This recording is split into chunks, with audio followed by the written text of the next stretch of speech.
Ah, hello everyone. Terribly sorry for being slightly late. I had some tech issues. Hello, my name is Jacob Thomas. I am the speaker for today on the Safe Schools Initiative, which is super, super exciting. So thank you all for having me. I really appreciate it. Apologies that my camera is also wobbly. I lost my blue tack, so now I have to hold it with my hand, but we'll try and make that work, so that should be sweet. So a little bit about me. I am the coordinator of the Commonwealth Youth Gender Equality Network, or SciGen, which is a really, really wonderful organisation. We are, youth activists, amazing gender equality workers from all 53 states of the Commonwealth, which is a phenomenal piece of work, which I'm really, really privileged and honoured to be, leading on. In this interim role. I'm also a Queen's Young Leader, which means that I've met Her Majesty the Queen for my work within the LGBT plus human rights space. As on top of that as well, just like community worker, I'm a youth worker, I work in education, and I research community as well, which is really, really wholesome. Some of the things I do just want to point out while we're getting into a topic such as this one as well. One big thing is on language. Language for our communities is sometimes a bit of a tough one for a lot of people to try and navigate. In this context, we're saying LGBT+. For those of you who don't know what that means, that stands for lesbian, gay, bisexual, and transgender people, and people who might identify beyond that. That changes depending on the context and on the country. So in some cases, the intersex community might be involved within an acronym. Sometimes we use queer, so I and Q respectively. Asexual people, aromantic people, it really, really depends. For first peoples as well, you might find people identifying as two-spirit, brother boys, sister girls, and a myriad of other very, very valid and important identities.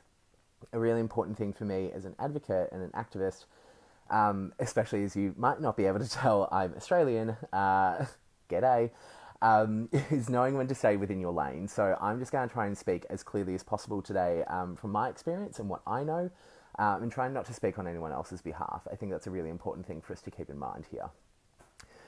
Secondly, some of the stuff that I do just want to point out is some of the content that I might be talking about is uncomfortable for some people. It can be quite triggering, so I do just want to put a bit of a note out there and a bit of a warning to say that, I'm going to be talking about some uncomfortable stuff, because that's, kind of the joy and the discomfort of working in this space for something like, school-related gender-based violence, is that we're talking about violence. We're talking about violence in a number of different ways.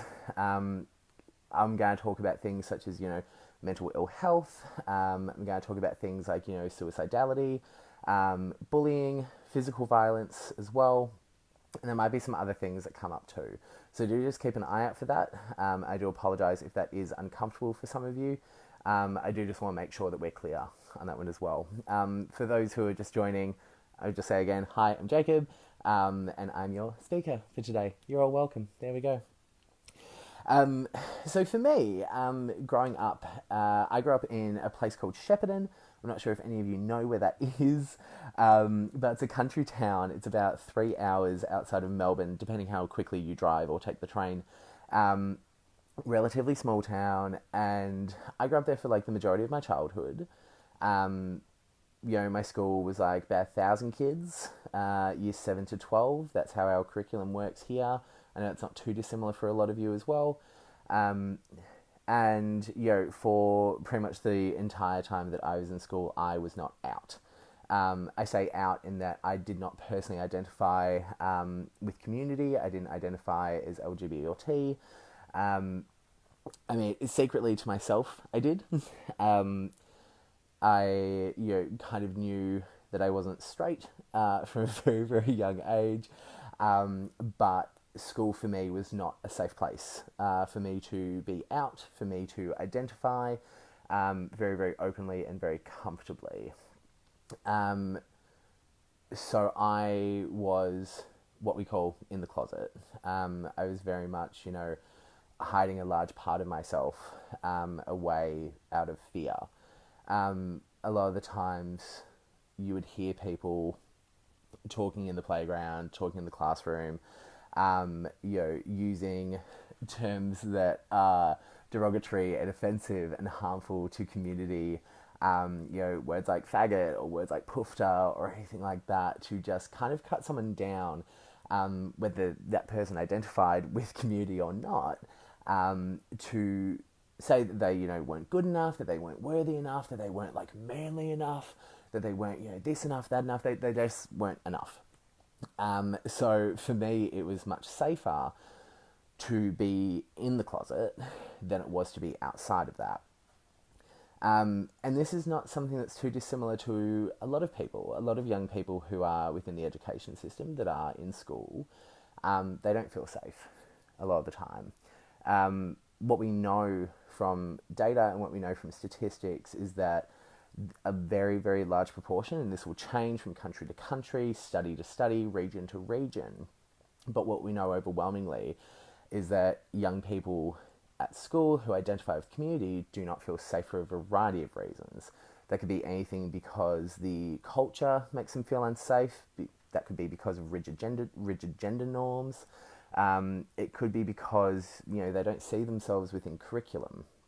They don't see any opportunity for their identities and their experiences to be validated and considered normal, to be, I guess, taken on face value.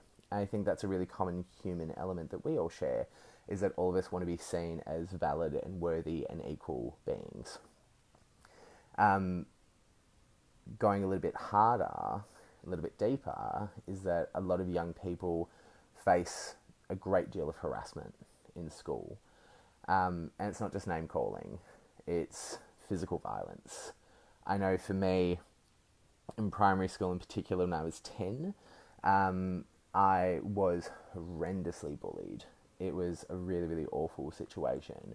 I remember, and this is like before, I even understood how I identified. This is before I even understood just like, what is homosexuality? What are an LGBT? I'm not sure. What are this?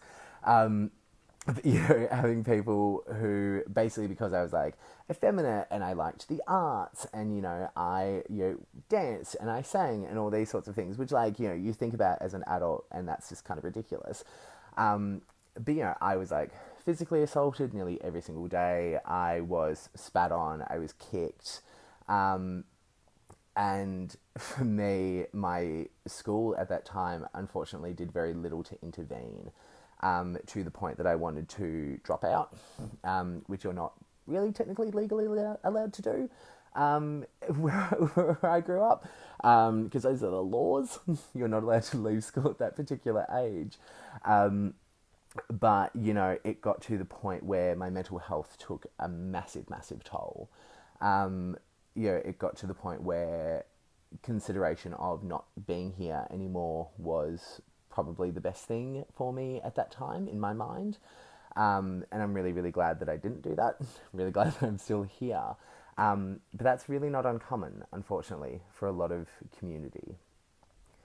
Schools are meant to be places where people are free to be themselves, where you turn up so that you can learn, so that you can take in the world's knowledge, so that you can be an amazing contributor to your society. But for so many of us in the LGBT plus community, we don't really focus on, I guess, making sure that we're safe and that people like myself all around the world are safe in that space. What we also know is that when it comes to things like sexual education, for example, or when it comes to understanding, I guess, like what young people need to feel empowered in their own lives, we don't necessarily take LGBT perspectives into that either. If you are in receipt of something like sex education or focusing on sexual reproductive health and rights, it's very hetero, it's very cisgender, it's very sort of like, this is how it works, in and out, and that's kind of it, right? Which we see has a really, really big impact later in life on how the LGBT plus communities really start to understand, their own needs, their own health literacy, their own well-being and health, generally speaking, as well. So there's a lot that sort of goes into that. I remember for my sex ed, I barely saw anything that was at all to do with the LGBT plus community that wasn't just like, you need to be scared about HIV, you need to be scared about diseases, because that's what will happen. Do not share a toothbrush because you'll probably get HIV. And that was a terrifying thing to really think about later in life, where it's like, maybe that's where my internalized homophobia came from. Maybe that's what that is. So taking quite a few of those snapshots into account, and I really, really would recommend reading up on what LGBT plus young people need in schools, because it's going to be very, very different. I'm very much talking from a privileged position where we have, decriminalised homosexuality in Australia, where we, have protection laws put in place for people to, if they have been, hurt by someone else, that they can go and, bring that up formally. I'm also very aware that that's not the case in a lot of places around the world, so I can't speak for everyone on that one. So I would recommend that if you're looking to be an ally, if you're looking to support the LGBT plus communities in your regions, in your countries and in your communities, that you look at what's going to be needed there. But here are some general tips. Here are some general ideas of what you can do to be a good ally, to be a really, really supportive person for LGBT plus youth. One, really, I would really suggest read up on the history, get a really solid understanding of who these people are, who are our communities. Have a look at our history, have a look at the things that we have done and that we've been through. Check out the suffrage, check out the stats, check out what's happening when it comes to our mental health. Check out, the rate at which young people might be, feeling uncomfortable or unsafe in their schools. Where possible, then, reach out to those communities, ask what's needed, and try and navigate some of those solutions, which I can appreciate is very, very hard. We have that problem here in Australia a lot, all of the time. I think everyone looks to Australia as this beacon of amazingness, and we have no problems and all these other sorts of things.